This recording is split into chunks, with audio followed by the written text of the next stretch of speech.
அனைவருக்கும் வணக்கம். பட்ஜெட் வந்து நேத்தோட முடிஞ்சிருச்சு. பட்ஜெட்டில் ஸ்டாக் மார்க்கெட் எதிர்பார்த்த மாதிரி மிகப்பெரிய பாசிட்டிவ் நியூஸ் எதுவும் இல்லை அப்படின்னாலுமே செக்டார் ஸ்பெசிஃபிக்காக நிறையா பாசிட்டிவ் நியூஸ் வந்திருக்கு. இந்த வீடியோவில் வந்து பார்த்திங்கன்னா பட்ஜெட்டுக்கு அப்புறம் நல்ல பாசிட்டிவ் மொமெண்டமில் ரேலி ஆக வாய்ப்பு இருக்க செக்டார் எது அண்ட் நெகட்டிவாக இம்பாக்ட் ஆகக்கூடிய செக்டார் எது அப்படிங்கிறத பற்றி நம்ம வந்து டீட்டெயிலாக பார்க்கலாம். நேற்று வந்து பார்த்திங்கன்னா ஆஃப்டர் த பட்ஜெட் இதான் வந்து பார்த்திங்க அப்படின்னா நிலவரம். சில ஸ்டாக்ஸ் வந்து பயங்கரமாக ஏறி இருந்துச்சு அண்ட் நிறைய ஸ்டாக்ஸ் வந்து பார்த்திங்கன்னா நல்லா இறங்கி இருந்துச்சு. எதனால் ஏறிச்சு எதனால் இறங்குச்சு அப்படின்ட்டா பட்ஜெட்டில் வந்து நியூஸை வச்சு தான். முதல்ல வந்து பார்த்திங்கன்னா நம்ம பாசிட்டிவாக இருக்கிற செக்டாரில் என்ன செக்டார் இருக்குது அப்படின்னா எஃப்எம்சிஜி செக்டார் தான் இருக்குது. இதற்கு முக்கியமான காரணம் என்ன அப்படின்னு சொல்லி பார்த்திங்க அப்படின்னா உங்களுக்கு வந்து இந்த டேக்ஸ் வந்து பார்த்திங்கன்னா டேக்ஸ் ரிலீஃப் வந்து அப் டு 12 lakhs வரைக்கும் கொடுத்துருக்குறாங்க. இந்த மாதிரி இருக்கிறதுனால ஒரு கன்சியூமரோட பர்ச்சேசிங் பவர் அப்படிங்கிறது அதிகமாகும். அவங்க நிறையா வந்து ஸ்பெண்ட் பண்ணுவாங்க. அப்படி ஸ்பெண்ட் பண்ணுறதுனா ஆப்வியஸ்லி வந்து ஒரு 2-3 விஷயத்தில் தான் அதிகமாக வந்து ஸ்பெண்ட் பண்ண முடியும். டிஸ்க்ரிஷனரி ஸ்பெண்டிங் அப்படிங்கிறது ரொம்ப அதிகமாக இருக்கும். அதாவது ஆசைப்பட்டதெல்லாம் வாங்கலாம் அப்படிங்கிற மாதிரி இருக்கும். ஆசைப்பட்டதெல்லாம் வாங்குறது அப்படிங்கிற கேட்டகரியில் இருக்கிற முக்கியமான செக்டார் அப்படிங்கிறது எஃப்எம்சிஜி செக்டார் தான். அதனால் இந்த செக்டார் வந்து பார்த்திங்கன்னா ஒரு நல்ல மொமெண்டமில் மேலே போகிறதுக்கு நிறைய வாய்ப்புகள் இருக்குது. அதே விதத்தில் இருக்கிற இன்னொரு செக்டார் தான் வந்து பார்த்திங்கன்னா ஆட்டோ செக்டார் மனசுக்கு பிடிச்ச காரை வாங்குறது, மனசுக்கு பிடிச்ச பைக்கை வாங்குறது அப்படின்ட்டு அதுலேயும் ஸ்பெண்டிங் அதிகமாக இருக்கிறதுக்கு வாய்ப்பு இருக்குது. அதனால தான் நீங்கள் பார்த்தீங்க அப்படின்னா நிறையா ஆட்டோ கம்பெனிஸுமே நல்லா பெர்ஃபார்ம் பண்ணிருந்துச்சு. எம்என்டம் நல்லா இருந்துச்சு, மாருதி நல்லா இருந்துச்சு. இது மாருதி பாருங்கள் 4.5% ஏறி இருக்கலாம். இந்த மாதிரி வந்து பார்த்திங்கன்னா ஆட்டோ செக்டாருக்கும் இது பாசிட்டிவான ஒரு விஷயம் தான். அது மட்டும் இல்லாமல் ஈவியை பூஸ்ட் பண்ணுற மாதிரி வந்து பார்த்திங்கன்னா சில பாசிட்டிவ் நியூஸ் வந்து விட்டுருந்தாங்க. ஈவி ரிலேட்டடான ஸ்டாக்ஸுமே, EV bike or EV car ரிலேட்டடான ஸ்டாக்ஸுமே வந்து பார்த்திங்கன்னா இது ஒரு பாசிட்டிவான விஷயம் தான். அடுத்து வந்து 3வது செக்டார் பாசிட்டிவாக இருக்கக்கூடிய செக்டார் எது அப்படின்னு பார்த்திங்க அப்படின்னா ரியல் எஸ்டேட் செக்டார். சப்போஸ் இப்போ வந்து அந்த இன்கம் டேக்ஸ் வந்து கட்ட தேவையில்லை அப்படிங்கும்போது ஃபஸ்ட்டு வந்து பார்த்திங்கன்னா இந்த வாங்குறது இருக்கும், நிலத்தை வாங்குறதும் அது ஒரு இன்வெஸ்ட்மெண்ட்டாகவும் பார்ப்பாங்க. அங்கேயுமே ஸ்பெண்டிங் அப்படிங்கிறது அதிகமாக இருக்கிறதுக்கு நிறையா வாய்ப்பு இருக்குது. அதனால் வந்து பார்த்திங்கன்னா இதுவுமே ஒரு பாசிட்டிவான விஷயம் தான். ஓகேங்களா. அது மட்டும் இல்லாமல் இந்த டிடிஎஸ் த்ரெஷ்ஹோல்டையுமே வந்து பார்த்திங்க அப்படின்னா 6 lakhs வரைக்கும் வந்து இன்க்ரீஸ் பண்ணியிருக்காங்க. அதனால் ரியல் எஸ்டேட் செக்டாருமே இந்த பட்ஜெட்டுக்கு அப்புறம் கொஞ்சம் ஒரு மொமெண்டமோட பாசிட்டிவாக இருக்கிறதுக்கு நிறையா வாய்ப்புகள் இருக்குது. அண்ட் இது வந்து பார்த்திங்க அப்படின்னா இந்த பிபிடியை போடுவதற்காக நான் வந்து கூகுளில் சர்ச் பண்ணி எடுத்த இமேஜஸ். நான் இப்படி சொல்கிறதுனால இந்த ஸ்டாக்ஸ் எல்லாம் நல்லா பர்ஃபார்ம் பண்ண போகுது போய் வாங்குங்க அப்படிங்கிற மாதிரி நான் சொல்ல, ஜஸ்ட் என்னோட இன்டர்பிரேஷன் மட்டும்தான் கொடுக்குறேன். அது ஞாபகத்தில் வச்சுக்கோங்க. அடுத்து வந்து பார்த்திங்கன்னா எம்எஸ்எம்இ செக்டார். பட்ஜெட்டில் எஃப்எம் அவர்கள் சொன்ன முக்கியமான விஷயம் என்ன அப்படின்னு பார்த்திங்க அப்படின்னா எம்எஸ்எம்இயை பூஸ்ட் பண்ணுறதுக்காக நாங்கள் நிறையா வந்து பண்ண போகிறோம் அப்படிங்கிற மாதிரி சொல்லியிருந்தாங்க. அப்படி வந்து இங்கே பாருங்கள் அதோட கேப்பெக்ஸுமே வந்து பார்த்திங்கன்னா 2.5 times வந்து இன்க்ரீஸ் பண்ணியிருக்காங்க. அதாவது ஸ்பெண்டிங் நம்ம அதில் பண்ண போகிற ஸ்பெண்டிங் வந்து 2.5 times வந்து இன்க்ரீஸ் பண்ணியிருக்கிறாங்க. அப்படி இருக்கும்போது ஒரு எம்எஸ்எம்இ கம்பெனி போய் லோன் வாங்கினாங்க அப்படின்னா அந்த லோன் தரக்கூடிய கம்பெனிஸ்க்கு நல்லா பாசிட்டிவாக இருக்கிறதுக்கு வாய்ப்பு இருக்குது. ஏன்னா எம்எஸ்எம்இ கம்பெனிஸ் வந்து நிறைய ஸ்டாக் மார்க்கெட்டில் லிஸ்ட் ஆகிருக்காது. ஆனால் அந்த எம்எஸ்எம்பி கம்பெனிஸ்க்கு லோன் கொடுக்கக்கூடிய கம்பெனிஸ் வந்து ஸ்டாக் மார்க்கெட்டில் லிஸ்ட் ஆகிருக்கும். அந்த வகையில் இந்த ஸ்மால் ஃபினான்ஸ் பேங்க்லாம் இருக்குது பார்த்திங்களா, அவங்க தான் வந்து ரொம்ப அதிகமாக வந்து இந்த எம்எஸ்எம்இ கம்பெனிஸ்க்கு வந்து லோன் கொடுப்பாங்க. இது எல்லாமே வந்து பார்த்திங்க இந்த செக்டாரில் இருக்கிற ஸ்டாக்ஸ் எல்லாத்துக்குமே வந்து பார்த்திங்கன்னா இது ஒரு பாசிட்டிவ் நியூஸாக அமைஞ்சிருக்கு. அடுத்து வந்து பார்த்திங்க அப்படின்னா அடுத்து இருக்க என்ன செக்டார் அப்படின்னு பார்த்திங்க அப்படின்னா இன்சூரன்ஸ் அண்ட் ஹெல்த் கேர். இதுலேயுமே வந்து பார்த்திங்கன்னா ஒரு முக்கியமான விஷயத்தை பண்ணியிருந்தாங்க. இந்த ஃபாரின் டைரக்ஷன் இன்வெஸ்ட்மெண்ட் அப்படிங்கிறது இதுக்கு முன்னாடி 74% இருந்துச்சு, அதை வந்து 100% வந்து இன்க்ரீஸ் பண்ணிட்டாங்க. இது வந்து லைஃப் இன்சூரன்ஸ் செக்டாரில். இதுவுமே வந்து பார்த்திங்கன்னா ஒரு சூப்பரான பாசிட்டிவான விஷயம். அதனால் இன்சூரன்ஸ் கம்பெனிஸ் எல்லாமே வந்து நல்லா பர்ஃபார்ம் பண்ணுறதுக்கு நிறையா வாய்ப்புகள் இருக்குது. இன்சூரன்ஸ் கம்பெனிஸ் நல்லா பர்ஃபார்ம் பண்ணுது அப்படின்னா அதன் மூலமாக டைரெக்டாக பெனிஃபிட் ஆகக்கூடிய செக்டார் என்ன அப்படின்னு பார்த்தீங்கன்னா ஹெல்த் கேர், அதாவது ஹாஸ்பிட்டல்ஸ்.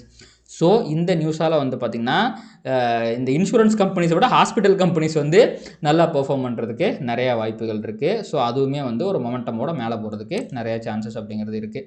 அடுத்து வந்து பார்த்திங்கன்னா ஜுவல்லரி. ஜுவல்லரியில் வந்து பார்த்திங்கன்னா இந்த டேரிஃப் டியூட்டியை வந்து 20% வந்து ரெடியூஸ் பண்ணியிருக்கிறாங்க. அதனால் இது ஸ்பெசிஃபிக்காக இப்போ ஜுவல்லரினா எல்லா ஸ்டாக்குமே மேலே போயிடும் அப்படிங்கிற மாதிரி கிடையாது. இந்த நியூஸால் பெனிஃபிட் அடையக்கூடிய ஜுவல்லரி ஸ்டாக்ஸ் வந்து பார்த்திங்க அப்படின்னா மேலே போகிறதுக்கு நிறையா வாய்ப்புகள் இருக்குது. ஜுவல்லரி ஸ்டாக்ஸ் வந்து நிறையா இருக்குது. அதில் வந்து கல்யாண் ஜுவல்லர்ஸ்லாம் வந்து ரீசெண்டாக பயங்கரமாக வந்து கீழே விழுந்திருந்தான். மேபி இதனால் அவன் பலனடைஞ்சான் அப்படின்னா கண்டிப்பாக அதுவுமே வந்து மேலே போகிறதுக்கு நிறையா வாய்ப்புகள் அப்படிங்கிறது இருக்குது. அடுத்து வந்து பார்த்திங்கன்னா வழக்கமாக எல்லா பட்ஜெட்லேயுமே வந்து பார்த்திங்கன்னா அக்ரிகல்ச்சர் அண்ட் ஃபெர்டிலைசர்ஸ்க்காக வந்து பார்த்திங்கன்னா ஏதாவது ஒரு பாசிட்டிவான விஷயத்த சொல்லுவாங்க. அந்த விதத்தில் வந்து பார்த்திங்க அப்படின்னா இங்கே பாருங்கள் 9%. இந்த அக்ரி ஸ்டாக்ஸ்லாம் 9% வரைக்கும் ஏறி இருக்குது அப்படிங்கிற மாதிரி போட்டிருக்காங்க. என்ன சொல்கிறாங்க அப்படின்னா உங்களுக்கு வந்து இந்த கிசான் கிரெடிட் கார்டோட லிமிட்டை வந்து 5 lakhs வரைக்கும் வந்து இம்ப்ரூவ் பண்ணியிருக்காங்க.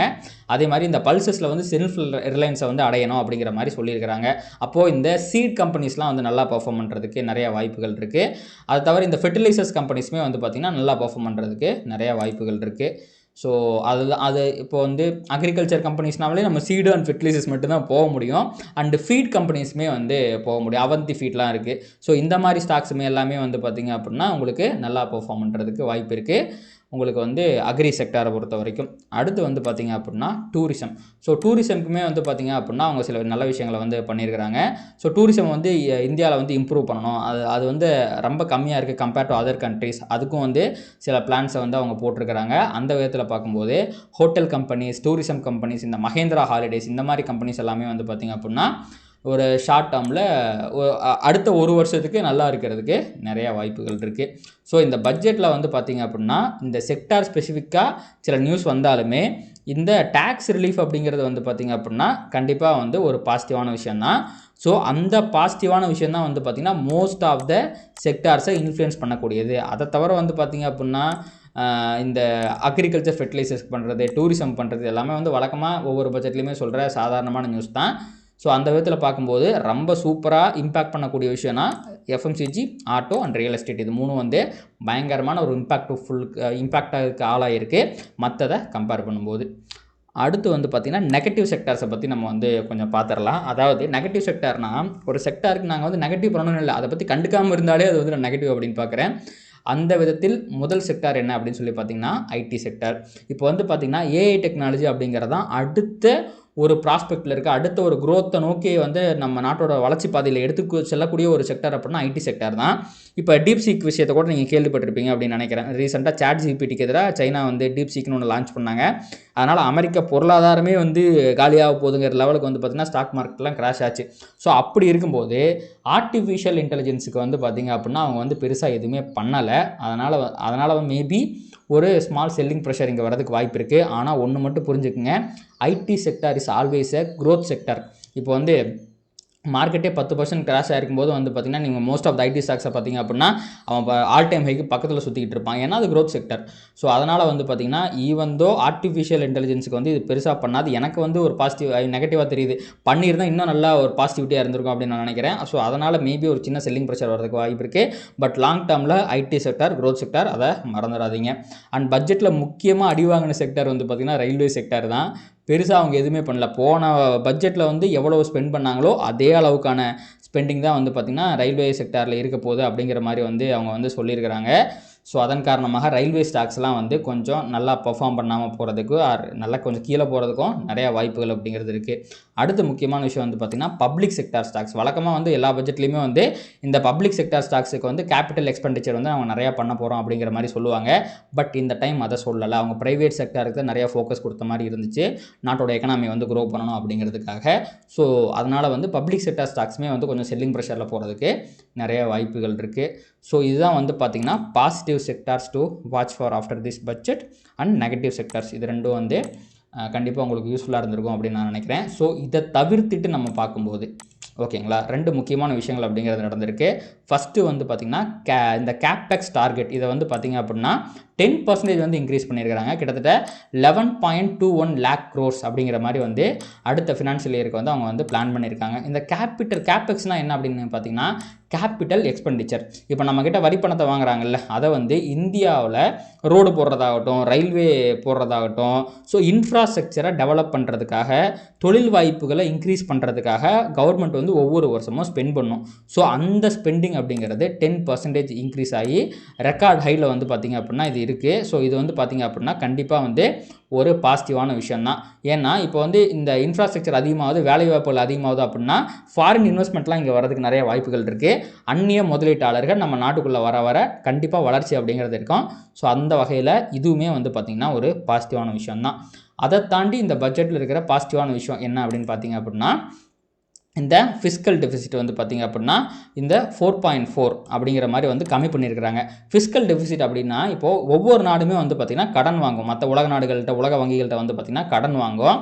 அந்த எந்த பேசிஸில் இந்த கடனை கொடுப்பாங்க அப்படின்னு பார்த்திங்க அப்படின்னா நாட்டோட ஜிடிபியை பொறுத்து தான் வந்து அந்த கொடுப்பாங்க. ஸோ இந்த கிராஃபை பார்த்தா உங்களுக்கு தெரியும். கொரோனா டைமில் வந்து பார்த்திங்கன்னா அதிகமான கடன்கள் அப்படிங்கிறது வாங்கப்பட்டுச்சு. 9.2 அப்படிங்கிற லெவல் இருந்துச்சு. ஸோ அதுக்கப்புறமா ஒவ்வொரு வருஷமாக வந்து கம்மியாயிட்டே தான் வந்திருக்கு. அப்போ நாட்டோட கடன் வாங்குறது அப்படிங்கிறது கம்மியாயிட்டே போயிட்டுருக்கு. இப்போது ஜிடிபி க்ரோத்துமே வந்து பார்த்திங்கன்னா லைட்டாக வந்து கம்மியாக இருக்குது. 4.8% தான் வந்து ஜிடிபி அப்படின்னு சொல்கிறாங்க. அப்போ நாட்டோட ஜிடிபி வந்து 4.8%. ஆனால் ஃபிஸ்கல் டெபிசிட் வந்து 4.4% அப்படின்னா நாட்டோட ஜிடிபியை காட்டிலும் ஒரு 0.4% வந்து கம்மியாக தான் வந்து கடன் வாங்குறதுக்கான பிளான் அப்படிங்கிறது இருக்குது. அப்படிங்கிறதுமே வந்து பார்த்திங்கன்னா ஒரு பாசிட்டிவான விஷயம் தான். ஸோ அந்த மீதி இருக்கிற 0.4% அப்படிங்கிறது நமக்கு எக்ஸ்ட்ரா இருக்கிற ஒரு ஆடட் அட்வான்டேஜ் அப்படின்னு சொல்லலாம். இதெல்லாம் வந்து யார் அதிகமாக பார்ப்பாங்க அப்படின்னா எஃப்ஐஐஸ் வந்து அதிகமாக பார்ப்பாங்க. நம்ம இந்த நாட்டுக்கு வந்து தொழில் தொடங்கலாமா, இல்லை இந்த நாடு வந்து கடனில் இருக்கா, கடனில் இருந்துச்சு அப்படின்னா எப்படி வந்து வேலை வாய்ப்புகள் உருவாக்க முடியும். நம்ம முன்னாடியே சொன்னோம் பார்த்தீங்களா, நம்ம அந்த கேபிட்டல் எக்ஸ்பெண்டிச்சர் சொன்னோம் பார்த்தீங்களா, கடனை வாங்கி கேபிட்டல் எக்ஸ்பெண்டிச்சர் பண்ணுறது ஓகே தான். பட் அதுக்கேற்ற ஜிடிபி வந்து இல்லை அப்படின்னா வளர்ச்சி இல்லை அப்படிங்கிறது தான் அர்த்தம். இப்போ ஒரு பிஸ்னஸ் பண்ணுறோன்னு வைங்களேன், நம்ம கடன் வாங்கி பிஸ்னஸ் பண்ணுறோன்னா அதோட க்ரோத் இருக்கும்போது என்ன பண்ணணும், அதை வந்து வட்டி கட்டணும், அந்த கடன் வாங்கினதுக்கு வட்டி கட்டணும். அதை தாண்டி நம்மளுக்கு ப்ராஃபிட் வந்தால் தான் வளர்ச்சி அப்படிங்கிறது இருக்கும். அதே கான்செப்ட் தான் இங்கேயுமே. நம்ம கடன் வாங்குகிறோம், 4.4% வந்து கடன் வாங்குகிறோம், ஆனால் நம்ம வளர்ச்சி 4.8% இருக்குன்னா இது வந்து வட்டி கட்டிட்டு போனது போக மீதி இருக்க ப்ராஃபிட் அப்படிங்கிற அர்த்தம். இதுவும் ஒரு பாசிட்டிவான விஷயம். எஃப்ஐஎல்லாம் இதை வந்து ரொம்ப ஷார்ப்பாக பார்ப்பாங்க. ஈவன் தோ ஸ்டாக் மார்க்கெட்டுக்கு வந்து பார்த்திங்கன்னா ஒரு பெரிய பாசிட்டிவிட்டி வந்து இல்லை அப்படின்னாலும் அது நான் எதிர்பார்த்தது தான் பெருசாக அவங்க பண்ண மாட்டாங்க அப்படின்ட்டு. ஏன்னா கவர்மெண்ட் பாலிசிஸே சேஞ்ச் ஆகிற மாதிரி ஆயிரும். போன வருஷம் தான் long term capital gain tax, short term capital gain டேக்ஸில் இன்க்ரீஸ் பண்ணிட்டு இந்த வருஷமே அதை கம்மி பண்ணுவாங்களா? முடியாது. அதே மாதிரி ஆப்ஷன்ஸ் ட்ரேடிங்ஸ் வந்து ரொம்ப அதிகமாக போனதுனால எஸ்டிடியை கம்மி பண்ணுவாங்களா? அதுவும் முடியாது. அப்படிங்கிற மாதிரி தான் என்னோட எதிர்பார்ப்பு இருந்துச்சு. பட் இதெல்லாம் கண்டிப்பாக ஒரு பாசிட்டிவான விஷயந்தான். ஸோ இது எந்த அளவுக்கு பாசிட்டிவாக இருக்க போகுது, இப்போ ஸ்டாக் மார்க்கெட் பெர்ஸ்பெக்டிவில் பார்க்கும்போது எஃப்ஐஐ செல்லிங் அப்படிங்கிறது தான் ஒரு மிகப்பெரும் பிரச்சனையாக இருக்குது. மந்த் ஆன் மந்த் பேசிஸில் பார்த்திங்கன்னா எஃப்ஐஐ வந்து பயங்கரமாக வந்து செல் பண்ணிக்கிட்டே போயிட்டுருக்கிறாங்க. ஹிஸ்டாரிக்கல் ஹை, அதாவது ஸ்டாக் மார்க்கெட் கிராஷ் அப்படிங்கிறது உங்களுக்கு வந்து இந்தியன் மார்க்கெட்டில் சொல்லத்தகுந்த கிராஷ் அப்படின்னா 2 கிராஷ் நம்ம சொல்லலாம். ஒன்று வந்து பார்த்திங்கன்னா 2008 லீமன் பிரதர் கொலாப்ஸு, அடுத்து வந்து பார்த்திங்கன்னா கோவிட் கிராஷ். இந்த 2 கிராஷ் அப்போவுமே எஃப்ஐஐ செல் பண்ணதை காட்டிலும் கடந்த ஒரு 4 மாதத்தில் எஃப்ஐஐ செல் பண்ண ஃபிகர் அப்படிங்கிறது ரொம்பவே அதிகம். இங்கே பாருங்கள், 1 லட்சம் கோடி, 45,000 கோடி, 16,000 கோடி, அகைன் 87,000 கோடி அப்படின்ட்டு அடித்து தள்ளிக்கிட்டு இருக்காங்க. ஸோ இந்த சென்டிமெண்ட்டை மாறுற அளவுக்கு பட்ஜெட்டில் எதுவுமே கிடையாது. பட் லாங் டேர்மில் நம்ம எக்கனாமி க்ரோ ஆகிறதுக்கு சில பாசிட்டிவான விஷயங்கள் பட்ஜெட்டில் கண்டிப்பாக இருக்குது. அதனால் இது வந்து பெரிய நெகட்டிவான பட்ஜெட்னு வந்து சொல்ல முடியாது. ஸ்டாக் மார்க்கெட் பெர்ஸ்பெக்டிவில் இது கொஞ்சம் நெகட்டிவான பட்ஜெட்டு தான். பட் எக்கனாமியை வச்சு பார்க்கும்போது இது ஒரு பாசிட்டிவான பட்ஜெட் தான். மேபி இப்போ இல்லைனாலும் ஒரு 6 மாதம் கழித்து மேபி வேறு ஏதாவது சென்டிமெண்ட் மாறுது அப்படிங்கும் போதே எஃப்ஐஐ பை பண்ணுறதுக்கு வாய்ப்பு இருக்குது. ஸோ திங்கள், செவ்வாய், புதன் அந்த அடுத்த வாரம் வந்து பார்த்திங்க அப்படின்னா ஆர்பிஐ மீட்டிங் வேறு இருக்குது. ஒரே நிமிஷம் நம்ம வந்து ஆர்பிஐ மீட்டிங் டேட் பார்த்துடலாம். ஸோ ஆர்பிஐ மீட்டிங்கில் கண்டிப்பாக இன்ட்ரெஸ்ட் ரேட்டை கம்மி பண்ணுற எக்ஸ்பெக்டேஷன் தான் இருக்குது. அதனால் நீங்கள் ஷார்ட் டேர்மில் இந்தியன் மார்க்கெட்டில் ஒரு பாசிட்டிவிட்டியை எதிர்பார்க்கலாம். இப்போது இந்த வீடியோ போட்டதுனால என்னால் இந்த அடுத்த வாரத்துக்கான வீடியோ வந்து இது பண்ண முடியாது. அதுக்காக இப்போயே சொல்கிறேன். ஸோ மேபி அடுத்த வாரம் வந்து எஃப்ஐ திங்கக்கிழமைங்கிறது ஒரு முக்கியமான நாளாக இருக்குங்க. ஏன்னா சாட்டர்டேங்கிறதுனால எஃப்ஐ வந்து பெருசாக வரல. FI buying figure, selling figure பார்த்தாலே ரொம்ப கம்மியாக தான் இருக்கும். இங்கே பாருங்கள், 987 கோடி பண்ணிவிட்டு 2,300 கோடி வந்து செல் பண்ணியிருக்காங்க. வழக்கமாக இந்த ஃபிகர் அப்படிங்கிறது 5,000 16,000 கோடி இருக்கும். ஸோ அந்த லெவலில் இருக்கும்போது யாருமே பார்ட்டிசிபேட் பண்ணவே இல்லை. ஸோ இந்த பட்ஜெட் வந்து எஃப்ஐஐக்கு பாசிட்டிவாக இருக்கா நெகட்டிவாக இருக்கா அப்படிங்கிறது திங்கக்கிழமைக்கு தெரிஞ்சிடும். சப்போஸ் திங்கக்கிழமை அன்றைக்குமே அவங்க வந்து 5,000 கோடி 6,000 கோடி விற்றுட்டாங்க அப்படின்னா ஒன்றும் சொல்ல முடியாது. பட் இதை வந்து அவங்க ஒரு பாசிட்டிவாக பார்த்து மேபி நம்ம கொஞ்சம் வாங்குவோம், கொஞ்சம் மேலே ஏற்றி அதுக்கப்புறம் விற்போங்கிற மாதிரி அவங்க நினச்சாங்கன்னா ஃபர்தராக வந்து ஒரு சின்ன ரேலி வரதுக்கும் வாய்ப்பு இருக்குது. அது எல்லாமே திங்கக்கிழமை அன்னைக்கு தான் தெரியும். பட் நான் இங்கேருந்து ஒரு பெரிய செல்லிங் ப்ரெஷர் ரொம்ப ஷார்ட் டேர்மில் எதிர்பார்க்கலைங்க. ஆர்பிஐ மீட்டிங்கில் ஒரு பாசிட்டிவிட்டி இருக்கிறதுனால பேங்க்ஸ் வந்து ஃபர்தராக வந்து இம்ப்ரூவ் ஆகிறதுக்கு மேலே ஏறுறதுக்கு நிறையா வாய்ப்புகள் இருக்குது. ஆர்பிஐ மீட்டிங் ஆர்பிஐ மீட்டிங் வந்து பார்த்திங்க அப்படின்னா டிசம்பர் 6 அன்னைக்கு நடக்க போகுது. வழக்கமாக ஃப்ரைடே தான் வைப்பாங்க, இப்போ வந்து தேர்ஸ்டே வச்சுருக்காங்க. நிஃப்டியோட மந்த்லி எக்ஸ்பைரி வேறு.